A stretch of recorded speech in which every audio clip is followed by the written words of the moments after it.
Let's get it. Kick it out, bro. I'm sick of you.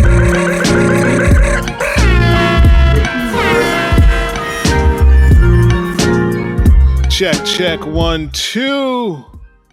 This is Kidz In The Hall. I go by the name, he's got a mask on now. I go by the name of Double O. That is Knowledge with a Mask. And we have an uneven... A sick rapper. We got a sick rapper. Today we have an uneven Belizean population in the pod. You know what I'm saying? Yeah. It's what it is. We have our homie, former tour We got mate. half the Belizean hip hop population on the show today. No, you forgot. Shine is out here running for office right now. I know OT Genesis is out here somewhere True. making a new hit. True. We got a few. What about homie from Farside? Oh yeah. The old generations I don't know much of. The old generation. They Booty Brown. They Booty Brown is. He believes it? I didn't even know that. Think so. But anyway, we have Pretty here. sure. We got Thurz, formerly of U.N.I, now Thursday. Rapper. Became a better rapper. Motherfucker got bars. Entrepreneur. Bars. Hey, thank you, man. You know what I'm saying? And yeah, another one of the very few. It's something interesting when we talk about the blog era. There's something that I think exists then that maybe kind of exists now, but really started solidifying then. And we could start here was where groups in rap became a thing again. You know, that's the one identifying factor when I think about the era that we came up in, was that all of a sudden it was just like, oh, we got rap groups again. We have these collectives, these ideas that are not simply just, it's cheaper to sign one rap dude to a label and make all the money off, but we had an explosion of the group. And I'd love to know, just from your perspective to start off, kind of like what was your reasoning for even sort of starting a group back then and jumping into the game that way? Man, it was just a fun thing to do with your friends at that time. So, like, coming out of high school, you know, me and Jonas were part of, like, Rapture Camp. And Rapture Camp consisted of our big homie, Unjust A&T. He had access to the studio. He was making the beats. So he gave us our first real experience with trying to put songs, you know, down and record them and be able to listen back to them, be able to mix it down, you know, be able to just to hone our crafts.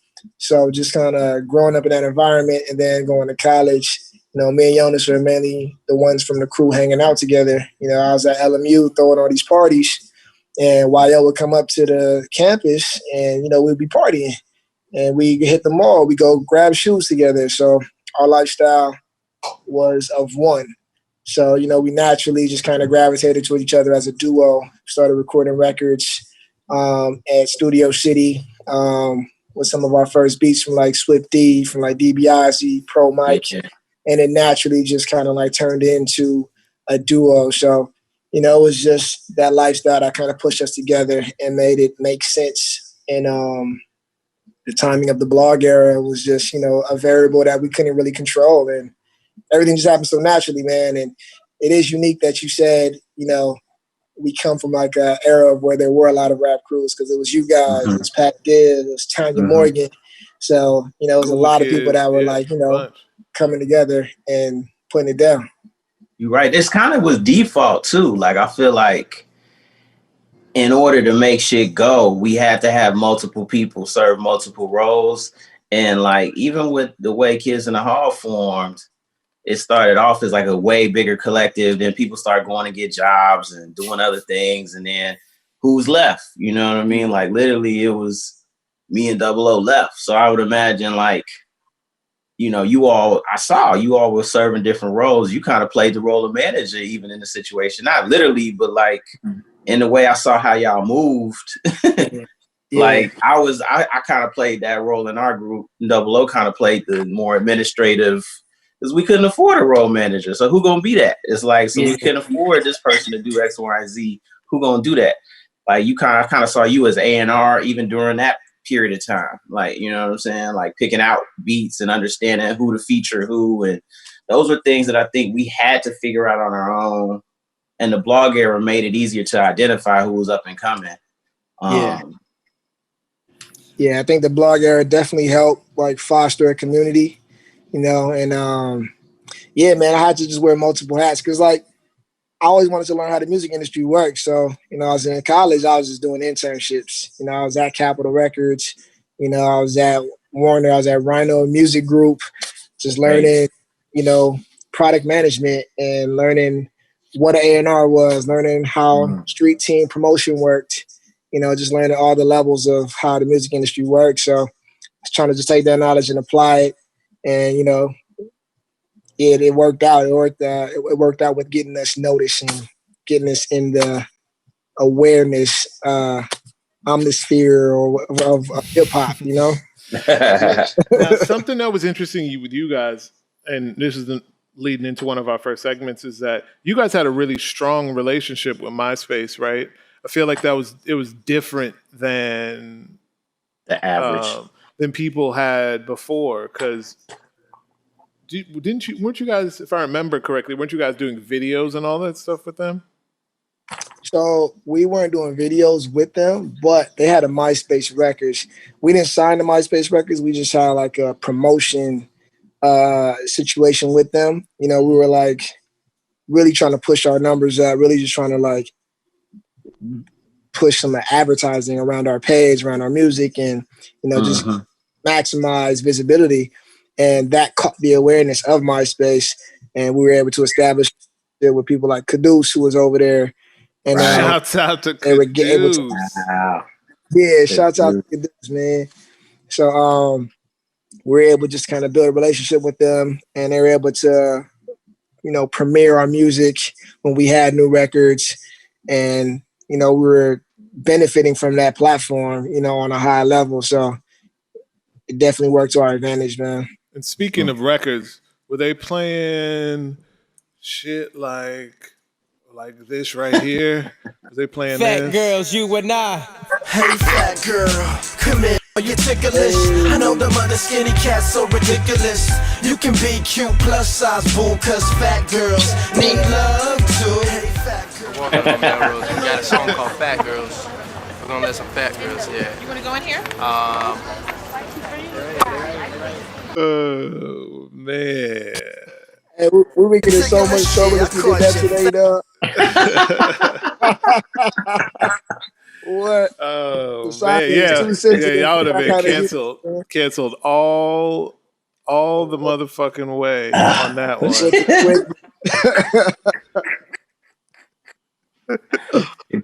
He's like that sometimes. I always got to bring it back. You got to bring it back because it's funny, you know. I mean, it's always funny to look back, especially when you're looking back like 10 to 15 years now, but also just realize how ridiculous you were in your youth and like, what the fuck? Like someone was like, yeah, let's go. Yeah. Let's just, there'll be no repercussions from this. Yeah, we was reckless. I mean, that's part of growing up, man. In the 20s, you're supposed to be reckless. You're supposed to be wild and make some mistakes. So, you know, that's real. Got all fucked up. Yeah, for real. Speaking of MySpace, though, let's get to our first segment. We love to, from people from the era, we love to highlight who was in your MySpace top 8 that has gone on to either do some shit or thought you was gonna pop and didn't. You know, who was up in there? Mm-hmm. Who's in my top 8? Yeah, who was in your top 8? Either one. Just who was in there? It's only 8. Right. I feel like we had Miguel in our top 8. I was gonna just say that. I was like, you guys were around him early. Yeah. We were kind of like, who's the singer? And now it's like, oh shit, you have Miguel on the joint. You know what I mean? Yeah. And he ended up blowing the fuck up. Then I feel like we had Kendrick in our top 8. And word. Yeah. Who else, man? I know a lot of producers like PHX. Um, who else? Swift. I feel like Swift might have been in our top eight because he gave us some of our first beats. DiBiase. Um, I'm just kind of like, just going off of memory. I can't even remember everybody, but yeah, everybody's still relevant, Fashion. So for people like, oh man, Fashion too. Fashion. So for people Yeah. like, yeah, even early on, I mean, to be in your MySpace top 8, Kendrick would have been what, in high school or a little bit older? Sheesh. That's a good question. Maybe a little bit older. Yeah. No, J Rock was like that I was gonna main say guy J on Rock's hype TV. man, right? Yeah, he was J Rock's hype man. Him and Absol were like the hype man for J Rock. So it's crazy to see how stuff changes, man. But Yeah. yeah, Speak of everybody that. got his own. Speak of that. You know, we've talked about this with Jack from J Davy, how there was this very interesting scene happening all across LA where you have obviously people like The Game that are at the top level, sort of doing the standard, I guess, major label thing that everyone understood is the route. But you had between Sarah, between Jay Davy, you guys, Miguel on to come up, TDE. Um, what was like if you put together a show back then, who was on it? Like who was doing it? Man, you got to have Blue on there because Blue was like the crowned rapper of LA, man. Some people still can't rap as good as Blue, man. Blue was Damn, incredible. Blue's Blue cold. and and you might have had Aloe Black. Him and Exile. I forgot what their duo. Oh, Eminon. They were called Eminon. Wow, I remember that. You might have Evidence. Pop in and do a set. Because he had the whole Weatherman movement popping off around that time. Um, sheesh. You had the early Overdose days. It's so much shit out here, man. Like definitely J David. We had some really epic shows with them at the Roxy. Jeez. That's a dope lineup right there. You gotta throw Pac Div in there, man. And when we talking about LA, I think those people that I just named kind of encompass what was happening within the city at that time, Damn, Ty Dolla $ign, Ty and Corey. Oh yeah. Jeez. Yeah. LA Ty is and one Corey of was LA is one of those interesting places where, like New York, it's very close to the industry because it's almost like even from when you're young, you can fuck around and end up in a TV commercial.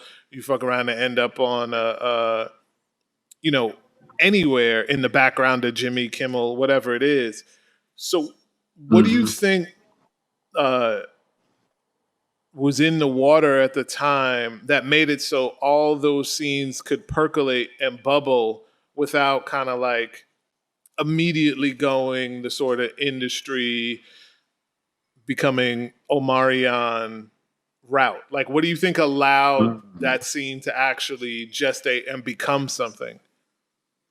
I think the commercial music scene only celebrated gangster music, gangster rap for a long time.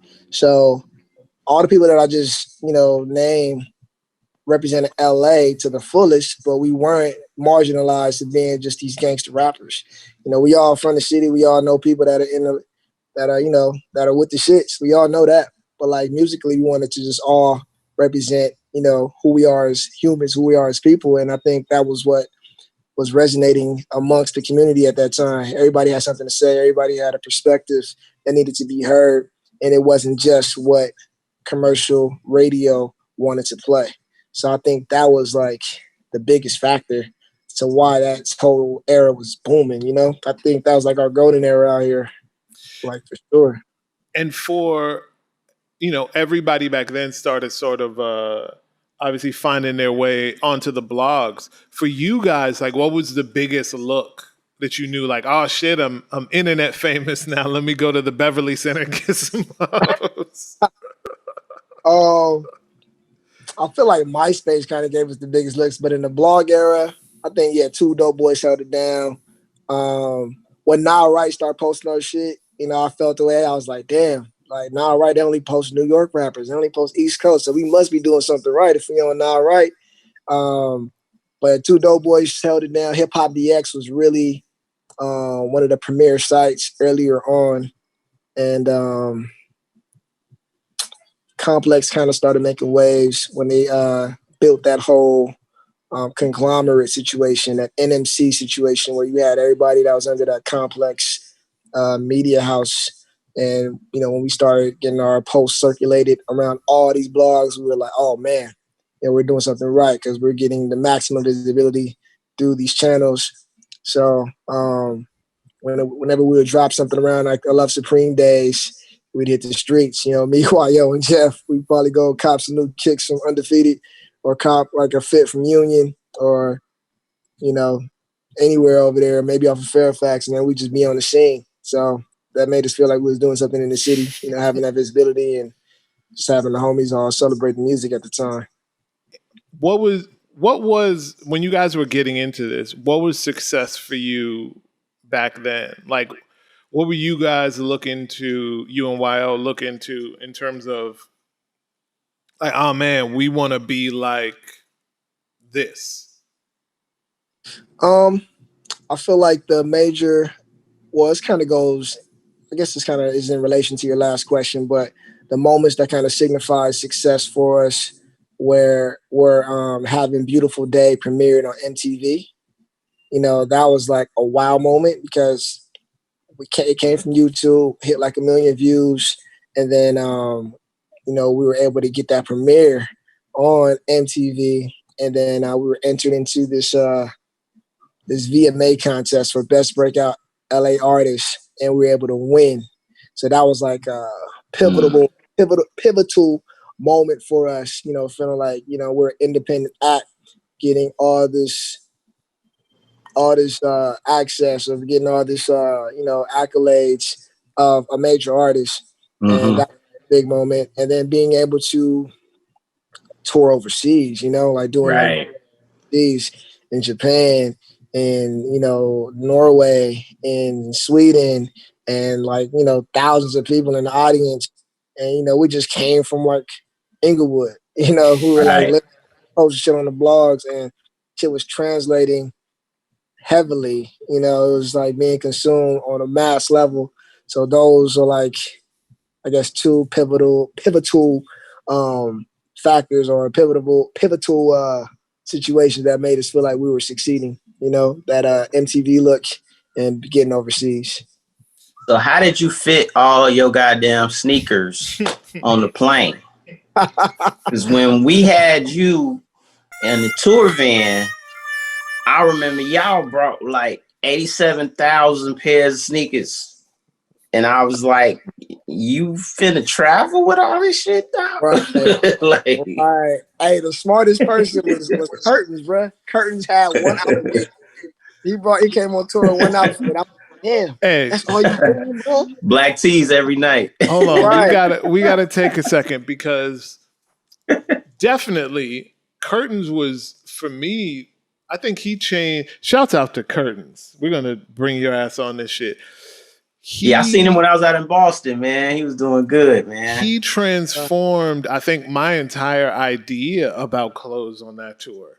Yeah. So just so y'all know, the audience knows, Curtains, amazing rapper from New York. Look him up.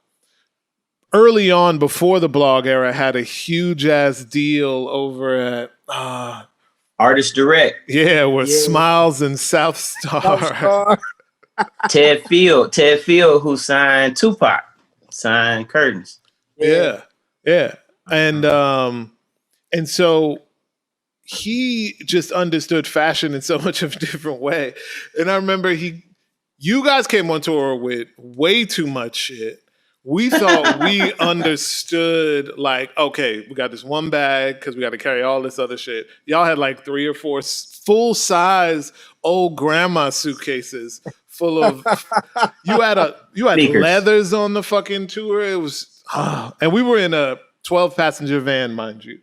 Right.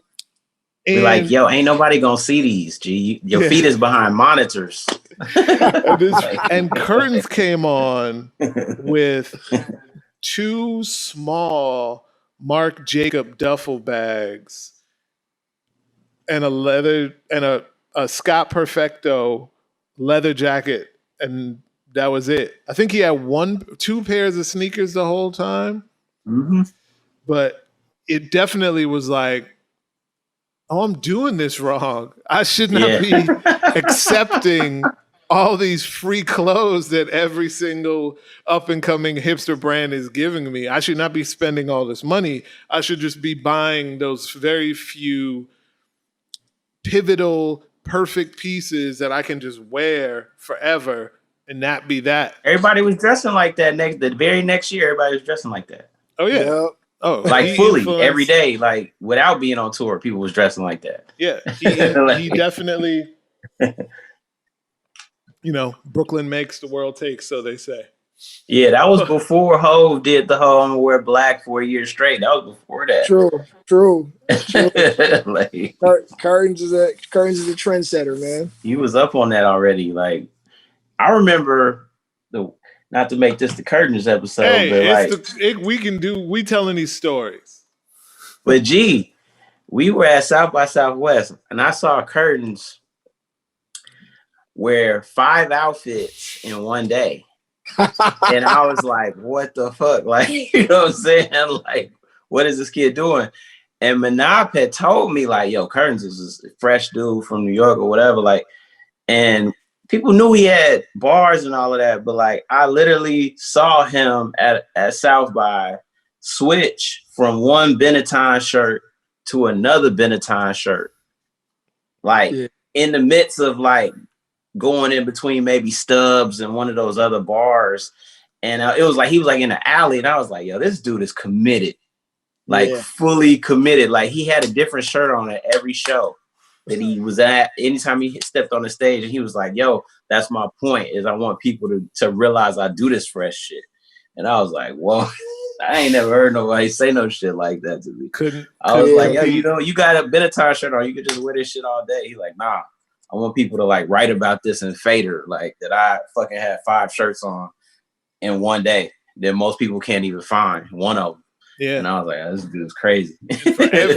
For every one of Curtain's shirts, U.N.I had people that they just kept adding to the van. Just so you know, U.N.I is 2 people. And so you say, okay, we're doing, we're grinding, we're doing bare bones tour. So we're just going to have just one.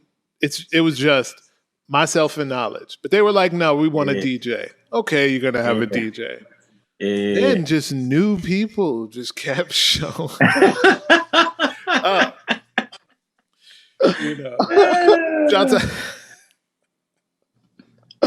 Low key though, that's how you started off though. You let them know what your demands are right away. I ain't think like that though. I was like, man, I got a mouth to feed. It's too many to let the homies feed off of it.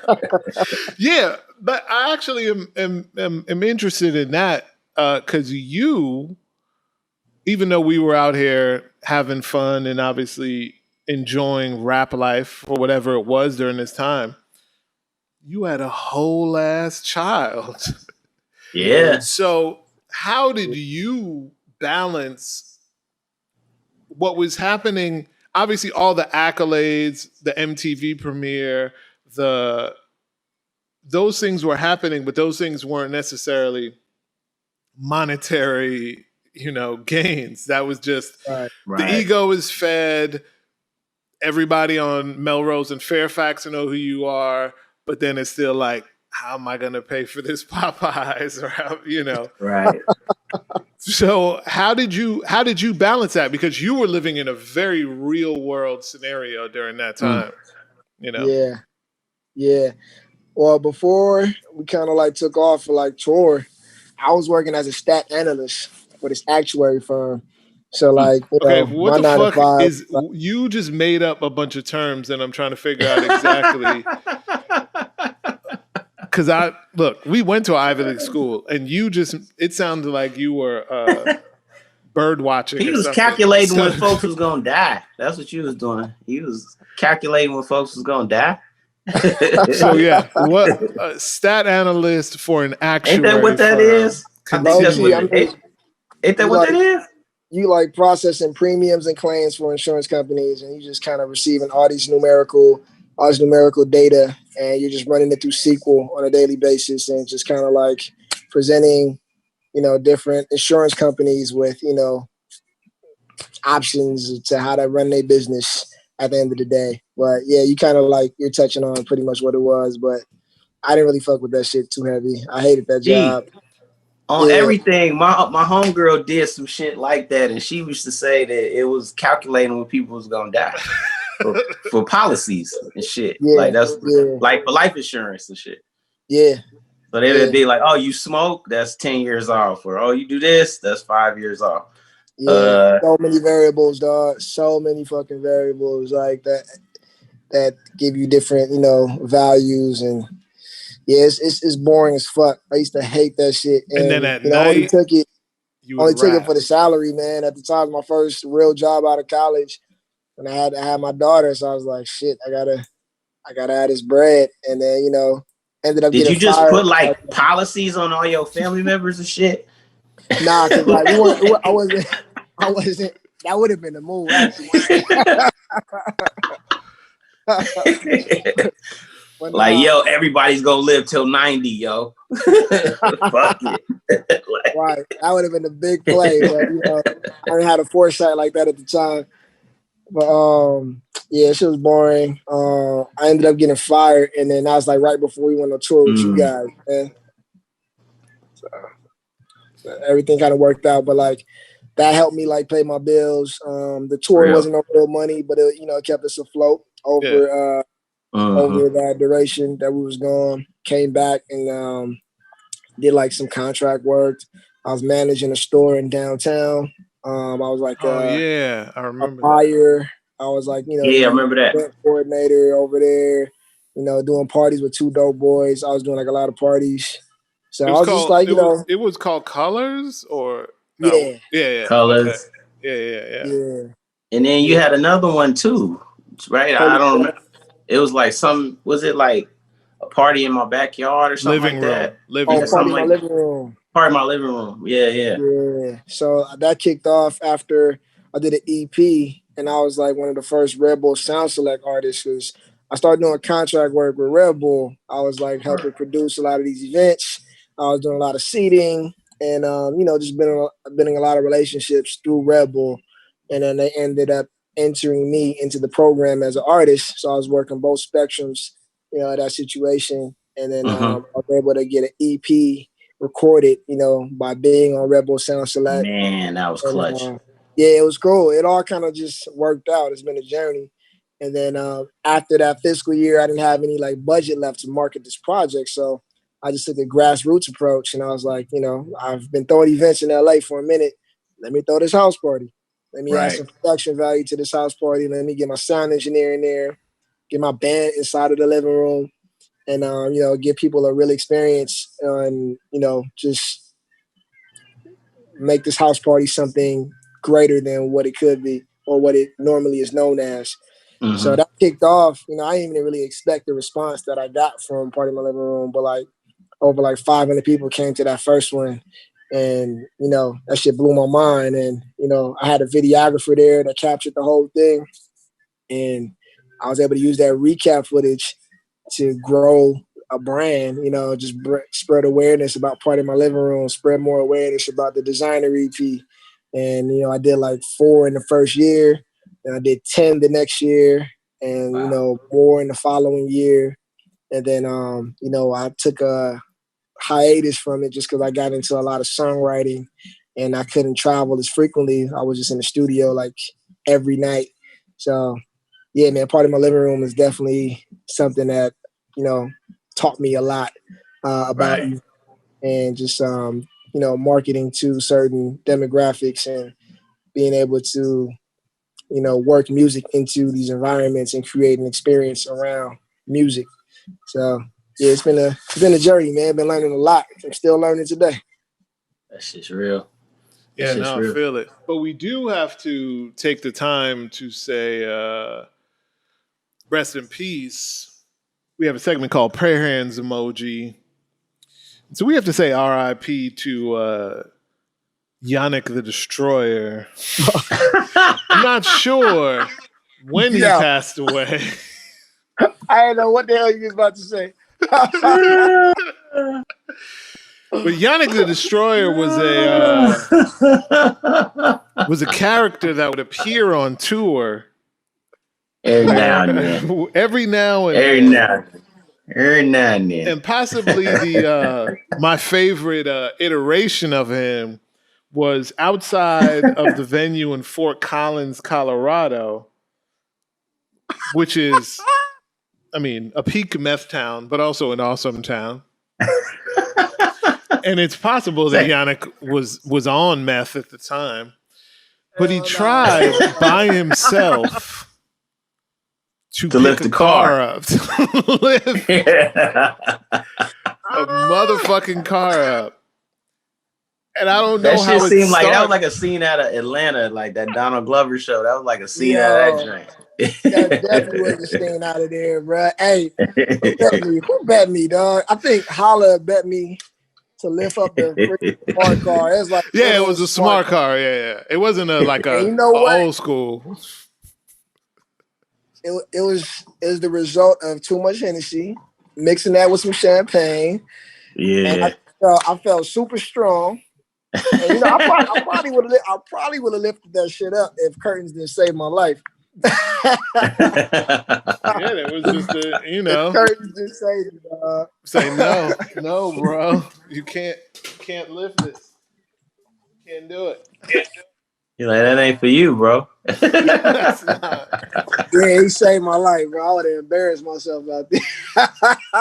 Oh God, that's so funny. Hey, but you know what?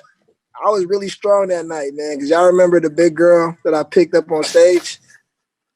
Yeah, I do. Yo, she was the biggest, bro. She was the biggest. I don't know how I got her on stage. Living your raps, bro. Yo, shouts to Fort Collins, Colorado. Because Fort Colorado Collins, State, right? Colorado State University. Yeah. I think so. Fort Collins, Colorado has never been a normal show. No. The first time we went to Fort Collins with Redman. And it was a place that I don't even know if there was a single woman in the audience.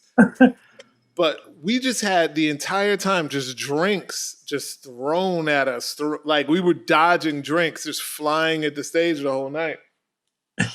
And then I had one of them moments at that show. I had one of those like those rock star like, what's up, Boulder? And you just like, oh shit, we ain't in Boulder.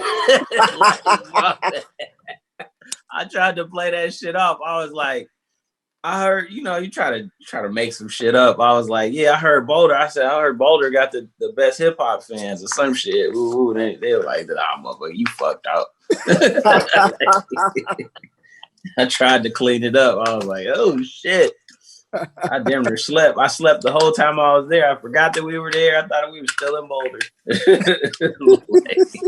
was like, what up, Boulder? I just wanted to see what y'all was gonna say. I know where we at.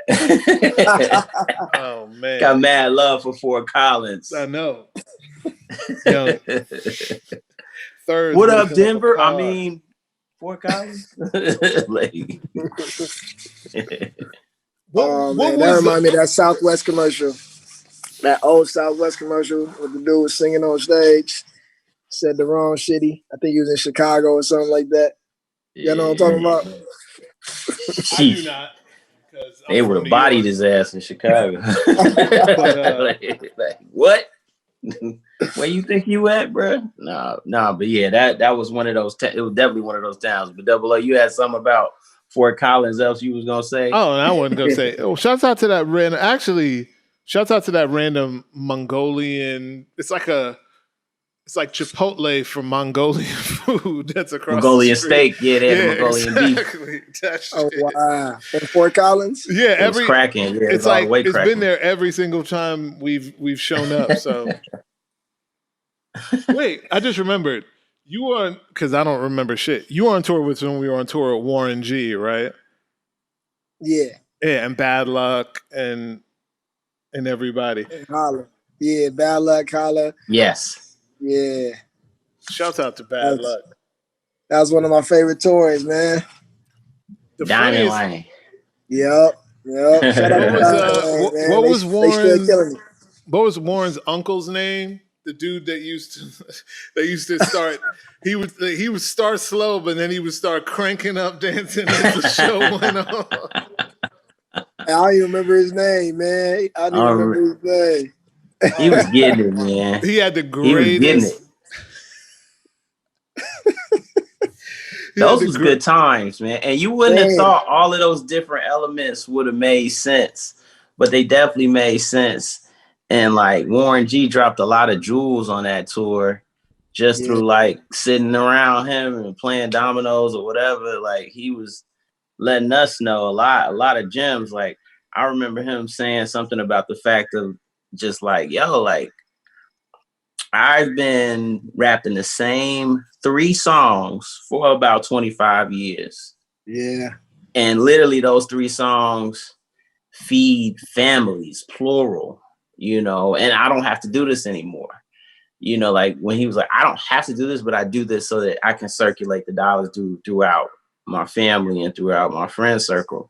And that was inspiring just with in and of itself. And then hearing all them stories about him ghost producing for Dre and, you know, that stuff that we probably weren't supposed to know about. But he was like, no, here's the tape. Like, here's the beat tape.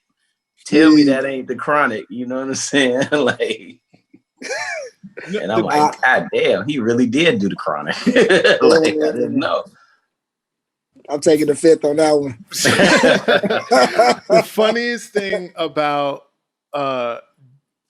being able to go, the greatest thing to me, also funny about going on tour, because we were it's when you know, hey, we need to bring a booking agent on this podcast because they were going through hell during the time trying to figure out like, okay, so I got this person that's famous on the internet, but I don't know if they have fans, and I got to put them on some kind of tour, and it's rap, so it kind of just makes sense. Yeah. But yeah, like our first tours with Redman and then Warren G, it was just like, figure it out. Throw them on and figure it out. The clips, atmosphere, like we were just like pro openers at that point. You know what I'm saying? Yeah, it was such a wild, interesting transition, but it was beneficial for us because we got to learn. There was something that I had read from Questlove that I think helped, which was like, he had said that the reason why the Roots became such a big touring band was because they were like us and like that whole generation, but 2 generations earlier, just getting thrown on shows because they were a band, but then they rapped. So it's like, maybe they're going to do a college show with like John Mayer, and then they'll turn around and do a show with Jay-Z, and then turn around and have to do a Grateful Dead show, and then turn around and have to do, you know, I don't know, Fall Out Boy, something like that. Yeah. And so they learned to adapt to the environments every time, and it made them malleable enough that they knew how to just perform to any crowd, anywhere they were placed in. Yeah. And I always thought that was something interesting about the time. But what was also fun about dealing with old rappers was seeing old groupies. And I don't know if you remember, that was outside of, was it Oklahoma City? what's the city knowledge it's like St. Louis, where right across the river is where all of the casinos are. It had to, I think it's Kansas City? Oklahoma. Kansas City? Damn. There's a few of them that are like that. Like Are you talking about the one where all the states meet, or which one are you talking about? No, you know how East St. Louis is right across the river, right? Right. Yeah. And yeah. that's where all the casinos are, because that's where that's the state. So it's the same thing. I think it's in Oklahoma. I'm pretty sure. No, it's Omaha, Nebraska. That's what I was gonna say. Like, there's a meeting of like states where there's like Iowa, Nebraska, and like another state. Yeah. And because I remember we were in like Council Bluffs, Iowa. And Council Bluffs, Iowa is like right across the water from some other shit. Yeah, I think it's Omaha or whatever. Yeah. Yeah, and we performed in a casino. Harris. We were at Harris. And I think there was a 60-year-old woman in the front that had come with like her daughter, who was like 45, 46, and it was just like, regulators! I remember that. They wanted to hear all the things that had Nate Dogg on them. I mean, I remember, Warren G saying like, they lucky that they getting this for 15 grand, because if Nate's alive, we do this for 100. And I was like, damn. I never thought about it like that, but he was like, those same 3 songs I just told you, I can charge 100,000, and then I'm getting 50, he getting 50, and we, it's like, and that's just for the 3-song show, the 20-minute set. You know what I mean? I'm like, damn. Then I thought about how many classics they had together, and then, it made more sense. I mean, if you go all the way back to the 213 era, I'm like, cliques have always occurred. And this idea of like collaborating and kind of using one another to create, but not necessarily talking about it. I think now we see that, like people calling out Drake or calling out Kanye or calling out whoever for having Travis Scott for having reference tracks and like collaborators, but that was already happening. Like this idea that it was one for all for one. Like, I remember being in St. Louis and hearing about how Ali would do certain types of lyrics for Nelly, and Murphy Lee would do types of things for Nelly, and like it was like, this is the guy. He has the deal, and we go. And I think that was the kind of ideology that we even had, back then. Just, we didn't know that we had more power in the internet than we thought we had. I think like we looked up to the Warren G's and the Snoops and whoever else, thinking like that was the model we had to do, not realizing that we were already creating a model that the younger guys took from us and just ran with that shit. Like, like y'all are doing exactly what you should be doing, but say fuck the other model, you know what I mean? And I wonder, like, as far as like how LA is now, have you been like approached by artists that know your work from back then that maybe you didn't expect to have followed your work? I do get hit up by a few artists, and I'm like always surprised. I'm always surprised when people know it, just because the music has changed so much, especially in LA. So like whenever somebody is like, talking about a record, and it happens a few times, especially like, with U.N.I had some like, some decent records, like the Beautiful Day joint really resonates with a lot of people. And I still get like, hit up about it. And Pulp Fiction, and, people always hit me up about Cream, Kicks With Everything Around Me. So when I see like younger kids, I'm like, you're like 21, you're 22. You know about us, about U.N.I. Like, I'm always like wild by it. And then, some cats will hit me up for like verses and like, yo, man, I've been a day one U.N.I fan and the LA Riot fan. I'm always like, wow. Cause like, it's hard to like calculate who's hearing. Yeah. It's hard to like, know where the music is being digested at. So whenever people hit me up, I'm always like thankful. I'm like, damn, okay. It's real. I'm glad this touched you. I'm glad this got to you.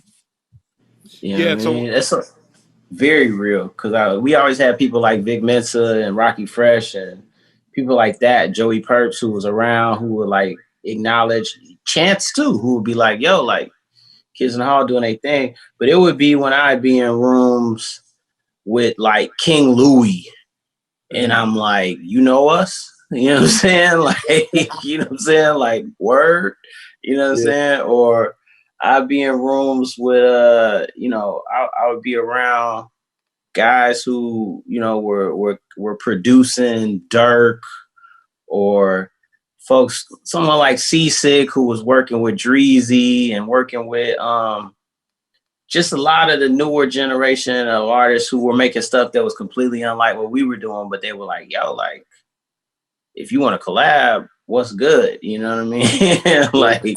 like those types of encounters would always kind of blow my mind that those folks were listening, like truly listening though, and knew what we were doing. And in some ways, they would be like, now I remember being around LEP. LEP was making music that was way different than what we were doing, but I just remember them really listening to our production, and I'd be being like, man, is that your man in the video, the light skinned dude? Do he do the beats? I'm like, yeah. I'm like, yeah. That's him. Yeah, it's interesting because that, you know, part of why we wanted to do this podcast is like, we existed in the land before metrics really made sense. You know, like you talk about, and Knowledge can even talk about it, you know, 500,000 views on YouTube, 1 million views on YouTube. That was, if you make an equivalent of that right now, that shit is probably, you know, 100 million, if not more, right? But the numbers weren't in a way where anyone understood them, and streams, plays, nothing had been quantified yet, right? Like 1,500 streams didn't equal anything. It was just like numbers. So it was really hard to gauge influence. It was really hard to gauge impact, other than simply how easy it was to get interviewed, or how easy it was to get in a building, or how easy it was to get, you know, on the road. Because that, you know, there was just nothing that really made sense when we were out. We were just kind of like, all right, people know who we are when we go to these cities, and that's about it. That's all we got. Right. We still measure visibility towards like, could you get the major label deal? You know, how much were you getting per show? Because as much as folks didn't want to talk about it, a lot of us shared the same booking agent, so we would find out, you know. But even that was tricky because it was like, well, if you had colleges would just fulfill whatever your rate was. Yeah. So you could get fooled into thinking that was really your rate until you did like a real festival, and then they trying to pay you $500, and you like, what? Like, I just got 10 to do this college, and you gonna tell me that Glastonbury is gonna pay me $500, and we don't. And I gotta pay for my flight. Yeah. And I gotta pay. You know what I'm saying? We had like 2 after parties at Lala that paid us 5 times what the gig actually was, but it was like, you got to take the gig to actually be on the bill and get the after parties. Yeah. You know, so I think we didn't really understand our worth. And it often makes me wonder. I mean, we had forms of social media, but these forms of social media that exist today with metrics that, you know, give these artists leverage that we necessarily didn't have. Or just the idea of being in cities and fans telling you they didn't know we were going to be there. That doesn't really exist in this climate. It's like, if you're there and the show bombs, it's because nobody want to see you. You know what I'm saying? Not because they didn't know about it. You know what I'm saying? Right. And we trusted promoters, we trusted booking agents, we trusted labels to tell us our worth, when in essence we got their visibility due to what we were already doing. And I think that was where sometimes we slipped up. You know what I'm saying? Like we were doing the right things. We were doing all the right things, except for thinking that we needed to be like our forefathers. You know? Man, just it would have been cool if we had the mindset to like pretty much establish like a traveling like festival, like what Paid Dues was, but like right. If we even just collectively, establish or locked in outdoor event spaces around the United States, and we just all say, yo, we're gonna move as a collective and we're gonna book our own shit, we're gonna do our own merch, we're gonna like go through all these logistics. It would take a little bit of work, but would have definitely benefited largely, like we would all been doing something monumental, It's still time. It's still time to do it. It is. Yeah. It is still time. Concerts in my living room ain't over. To not keep you too long, what did you love about the era, and what are you glad is no longer exists? What I loved about the era, I think the immediacy, like of putting out a record and then the streets talking, and I think it's still that now, but like that was the birth of it, of that era. So I think it still exists now. Trying to think if there's anything else. I think what I don't miss is being broke. Yeah, I don't miss being broke. I don't miss being broke. At all. Like touring, trying to just get that $200, $500 at the show and split it, and then have to pay fucking the agent a percentage of that shit. Man, I think the scale of money is what I don't miss at all. It was kind of devaluing to be paid those pennies for the live show, but it's still a learning experience. I still, I guess, I profited and experienced through all those times and gained great relationships like with you guys, and so ain't nothing I would take away from that, because I wouldn't be in this mind state now without all that experience. So ain't nothing I would take away from none of that shit, man. It all was supposed to happen that way. It was written, and we just have to walk through it. So it's all a blessing. That's real. I don't even know if we need to say any more. Knowledge, how you feel? Well, I mean, songwriting wise, I always like to end with what people are doing now. I know the joint is definitely about the era, but like you touched upon the songwriting thing, but like how did that manifest itself for you? Man, that manifested. I was just doing so much work with Jay Pounds and my boy THX, and I was at the Red Bull studio, and we were wrapping up my project. We were, mixing and mastering a project that probably won't ever come out. I got like a whole bunch of new music and shit. So I was wrapping up a project, and then Pounds was like signed over to Aftermath as a producer. So he left the session and went up to Record One. I went to the crib, and then Pounds hit me up. Was like, yo, man, I got a request for you to come up to Record One. Taheem want to holler at you. So Taheem was like the A&R, the head A&R over at Aftermath. So I pulled up over there after a whole bunch of craziness at the house. Like my son almost choked on a Lego, and I had to get it out of his throat. And like, I had to make sure he was good. And I had the lady take him to, to the hospital. And she was like, yo, man, go to the studio. You need to meet somebody over there. I got it from here. So she held it down. I went over to Record One and got the little tour of the studio, and was chopping up with Taheem, and I'm just listening to some beats. Mel Beats is over there. Pounds is in there. Ty leaves the room and comes back. He's like, yo, man, have you ever met Dre? And I was like, nah, but I'd love to. That'd be an honor. He's like, well, he wants to meet you, man. He's in the lobby. And I'm like, oh, shit. So I go walk in the lobby, and Dre is like, Thurz. And I'm like, Dre. We sit down, chop it up, and he's like, telling me that he's like down to start making some more music with a lot of creative people. And we just talk about his process, and he's asking about myself and my experience and all that. And we just, have a really good conversation. and he starts playing me some beats. He's like, "You feel like working tonight?" I'm like, "Hell yeah, let's go." So we go in and we go and make our first song. So that was like, wow, my first experience working with Dre, and that kind of brought me in as like a writer. So I was always being able to be in rooms with all these incredible people and, bouncing ideas off some of the brightest people that I've worked with.